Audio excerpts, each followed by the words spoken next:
அன்று சக்கரவர்த்தி அக்பர் காலையிலிருந்தே எரிச்சலுடன் இருந்தார்.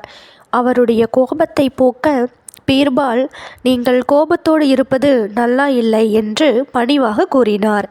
எனக்கு தெரியும் எப்போது கோபமாக இருக்க வேண்டும், எப்போது சாந்தமாக இருக்க வேண்டும் என்று சொன்னார்.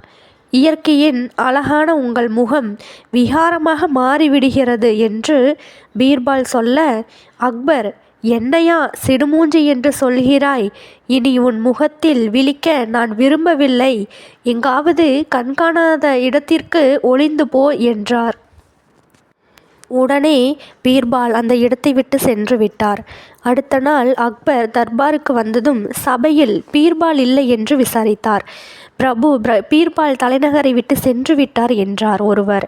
அடடா, பீர்பால் உண்மையாகவே சென்று விட்டாரா என்று அக்பர் வருந்தினார். நான் கடுமையாக பேசியிருக்கக்கூடாது என்று வருந்தினார். பீர்பாலை மீண்டும் சந்திக்க வேண்டுமென்று அவர் மனம் அடித்து கொண்டது. உடனே அவர் மந்திரியை அழைத்து, கொளுத்தும் நடுப்பகல் வெயிலில் குடையின்றி ஒருவன் சாலையில் நடந்து வர வேண்டும். அப்படி வருபவனுக்கு 100 பொற்காசுகள் என்று அறிவியுங்கள் என்றார். உடனே மந்திரியும் ராஜ்யமெங்கும் தண்டோரா போட்டு அறிவித்தார். ஒரு சிறிய கிராமத்தில் வசித்து வந்த ஒரு ஏழை இந்த செய்தியை கேட்டு பரவடப்படைந்தான். அவன் யாரிடம் கேட்கலாம் என்று யோசித்தான். நமக்கு பக்கத்து வீட்டில் சில நாட்களுக்கு முன் குடிவந்து இருக்கும் வீரேந்திரனை கேட்டு பார்க்கலாம் என்று அவனிடம் போனான். அவன், அது ஒன்றும் கஷ்டம் இல்லையே, நீ ஒரு நாற்காலியை அல்லது சோபாவை தலைக்கு மேல் சுமந்து போ, உன்மேல் வெயில் படாது என்று வீரேந்திரன் கூறினான். அவ்வாறே மறுநாள் தன் தலைக்கு மேல் நாற்காலியை தூக்கி கொண்டு கால்நடையாகவே அக்பரின் தர்பாரை அடைந்தான். பிரபு, குடையில்லாமலே கொளுத்தும் வெயிலில் என் கிராமத்திலிருந்து வந்திருக்கிறேன் என்று கூறினான். யாருக்குமே தோன்றாத இந்த யோசனை உனக்கு மட்டும் எப்படி தோன்றியது என்று கேட்டார் அக்பர்.